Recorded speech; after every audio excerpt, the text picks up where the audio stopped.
Every empire demands a price, even from its own blood. Empires rarely fall from outside, most crumble from within, and sometimes the collapse begins at home. Josef Stalin, the Iron Man of the 20th century, ruled with fear, fire, and blood.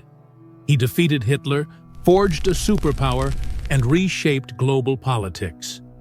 But there was one thing he couldn't command: the fate of his own children. The public narrative is clear. Stalin, the war hero, the strategist, the symbol of Soviet might. But what about the personal cost? Yakov, the captive son Stalin refused to save. Vasily, the alcoholic general spiraling under his father's shadow. Svetlana, the daughter who fled west, abandoning her identity like a curse. What really ties them together is not just their bloodline, it's fear. This isn't just a family tragedy. It's a coded message about power and what it does to those too close to the throne. If you're the kind of viewer who doesn't settle for surface-level history, who wants to see behind the curtain of global power, then you're in the right place. We're close to a major subscriber milestone, and your support can push us past that line. Subscribe now and start seeing what most people never question. Because the story of Stalin's first son holds a secret. And once you hear it, you won't see Stalin or his empire the same way again. He was the firstborn of a man who didn't believe in affection. Raised far from the Kremlin's shadows, Yakov Jugashvili watched from a distance as his father turned into the most feared leader on earth. He didn't inherit power or glory, only a last name and a cold silence that followed him like a curse. When World War II broke out, Yakov enlisted like any loyal Soviet soldier. In 1941, he was captured by Nazi forces. And for Hitler, this was a gift. The son of Stalin, paraded across Berlin in leaflets and posters. A psychological blow. In Moscow, however, not a word was spoken. Then came the infamous offer: Yakov for Friedrich Paulus, the German general trapped in Stalingrad. Stalin's response? Swift and brutal. "I will not trade a general for a lieutenant." On paper, a patriotic decision. In truth, a calculated abandonment. Yakov would spend 2 more years in Sachsenhausen. The official report says he ran into an electric fence. Suicide. But other accounts suggest execution. Possibly a cover-up. Possibly something worse. Somewhere in the files, a final letter surfaced. In it, Yakov doesn't plead. He accuses. His father, he writes, had left him to die. Yakov's death wasn't just a casualty of war. It was a crack in the image of Stalin as the infallible patriarch. It proved that in his world, even blood was expendable. But Stalin had another son. And what happened to him went even deeper into darkness. If Yakov died in Hitler's camps, Vasily died slowly, inside the very system his father built. The son of Stalin's second wife, he grew up inside the Kremlin, surrounded by privilege and suffocated by expectations. From a young age, he was shaped to look strong, masculine, invulnerable. But behind the facade, Vasily was never ready to carry that name. At 17, he joined the Soviet Air Force Academy. By 20, he was already an officer. Not because of skill, but because of bloodline. Stalin fast-tracked him, force in rank without substance. The outcome was chaos, arrogance, reckless authority, and behind the scenes, a constant fear of being discarded. Alcohol soon became his escape. Vasily spiraled into scandal, flying drunk, threatening officers, private parties and military compounds. Yet no one dared confront him. He was the boss's son, until 1953. After Stalin's death, the Kremlin turned cold. Vasily was arrested days later for revealing state secrets, a vague charge with a clear message. He had become a liability. He knew too much. The silences, the purges, the real commands behind the closed doors. And maybe something the new regime couldn't risk leaving alive. He was jailed, released, institutionalized, and locked up again. At 40, Vasily died alone. Officially, organ failure. But the truth was darker. He had been dismantled, piece by piece, by a legacy that gave him power without purpose and fear without escape. 2 sons down, but there's still one story left. And she chose exile over submission.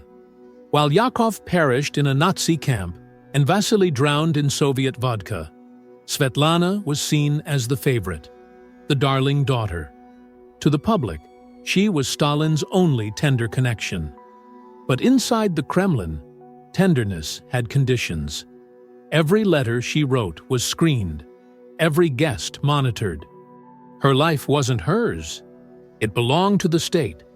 She studied literature, wrote essays, tried to live a civilian life. But even love was state-regulated. When she fell for a Jewish intellectual, Stalin intervened. The man was exiled. She was punished silently. Affection came with a price, and defiance wasn't an option. After Stalin's death, Svetlana began to loosen the chains. In the 1960s, she traveled to India for the funeral rites of her third husband, a communist. But what she did next stunned the world. In 1967, she walked into the U.S. Embassy in New Delhi and requested asylum. The daughter of Stalin had defected. It wasn't just escape, it was a statement against everything he had built. In America, she changed her name, remarried, had children. She published memoirs describing her father as a mountain of ice with eyes of fire. She converted to Christianity and spent her final decades in quiet exile, moving through small American towns. She died in 2011 in Wisconsin. No guards, no title, no legacy, except the one she rejected. One letter remains, "I didn't flee my country, I fled my father." Svetlana didn't just escape the regime, she escaped the myth. She survived. But even in freedom, the shadow of the name never truly vanished. 3 children, 3 separate paths. None ended in triumph. That kind of repetition rarely happens by accident. In authoritarian regimes where power is absolute, bloodlines are liabilities. Succession isn't transition, it's threat. Stalin didn't groom heirs, he didn't build a dynasty. Deep down, he trusted no one, not even his own blood. Yakov was too idealistic, Vasily too unstable, Svetlana too independent. Each one represented, in their own way, a crack in the fortress. And in systems built on fear, even the smallest fracture must be sealed permanently. This wasn't about direct assassination, it was structural logic. The Soviet apparatus didn't preserve Stalin's legacy by elevating his heirs. It preserved itself by erasing them. After Stalin's death, state files on Yakov were quietly reviewed. Vasily was arrested, then watched. Svetlana was tailed until she fled. None of them were allowed political futures. That wasn't a coincidence, it was protocol. This isn't unique to the USSR. Mao's children were sidelined. Kim Jong-un emerged only after internal rivals vanished. Even in the West, legacy brings danger, from the Kennedys to the Nehru-Gandhis. In politics, blood can be both banner and burden. And in closed systems, that burden often ends in exile, silence, or worse. For Stalin, the state mattered more than the family. And when family threatened the myth, it was erased by design. 3 children, 3 separate paths. None ended in triumph. That kind of repetition rarely happens by accident. In authoritarian regimes where power is absolute, bloodlines are liabilities. Succession isn't transition, it's threat. Stalin didn't groom heirs. He didn't build a dynasty. Deep down, he trusted no one, not even his own blood. Yakov was too idealistic. Vasily, too unstable. Svetlana, too independent. Each one represented, in their own way, a crack in the fortress. And in systems built on fear, even the smallest fracture must be sealed, permanently. This wasn't about direct assassination. It was structural logic. The Soviet apparatus didn't preserve Stalin's legacy by elevating his heirs. It preserved itself by erasing them. After Stalin's death, state files on Yakov were quietly reviewed. Vasily was arrested, then watched. Svetlana was tailed until she fled. None of them were allowed political futures. That wasn't a coincidence, it was protocol. This isn't unique to the USSR. Mao's children were sidelined. Kim Jong-un emerged only after internal rivals vanished. Even in the West, legacy brings danger, from the Kennedys to the Nehru-Gandhis. In politics, blood can be both banner and burden. And in closed systems, that burden often ends in exile, silence, or worse. For Stalin, the state mattered more than the family. And when family threatened the myth, it was erased by design. Stalin wasn't just a head of state. He was a master of control, a man whose power depended entirely on eliminating unpredictability. And children, by their very nature, are unpredictable. They represent legacy, but also vulnerability. In Stalin's world, even blood was a potential threat. What if Yakov had survived and returned as a war hero? He could have become a symbol of strength, or worse, of opposition. Vasily, with his military rank and access to secrets, could have built alliances. Svetlana, educated and increasingly critical, had the potential to become a powerful voice of dissent, with a name that carried undeniable weight. But there were no grand betrayals, no trials, no executions, just neglect, disgrace, isolation. The Soviet system didn't need to kill them. It simply watched them unravel, methodically, invisibly. It was cleaner, quieter, more in line with the aesthetics of silent repression that Stalin perfected. This isn't uniquely Russian. Across history, inconvenient heirs are removed, not with swords, but with silence. The tighter the grip on power, the more dangerous a family member becomes. And maybe the most telling fact is this: none of Stalin's children ever tried to seize power. Not because they couldn't, but because they understood the cost. In a regime built on fear, even family is a liability. Josef Stalin died in 1953, surrounded by power, silence, and fear.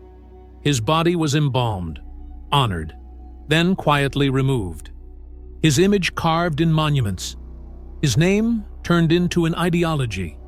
But none of his children carried that legacy forward. Yakov died without glory, in enemy hands. Vasily was consumed from within, abandoned by the same machine that once elevated him. Svetlana fled, erased her name, and died alone.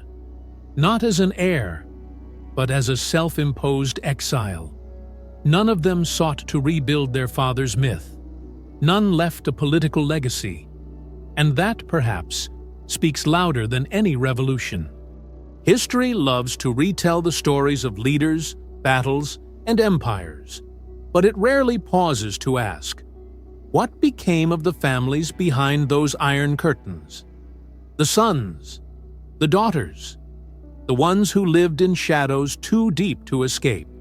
They knew the truth, and they knew that surviving was often more dangerous than falling. Stalin won wars, he redrew borders, but he could not defeat blood. He could not outlive time. And above all, he could not escape his own shadow. His children were not simply victims of the system, they were echoes of it. Because in the end, It's not the conquests that endure. It's the scars left inside the walls of home. If you don't subscribe now, you won't understand how that era really worked, and you'll keep being misled. Watch the next video on screen. It's not optional.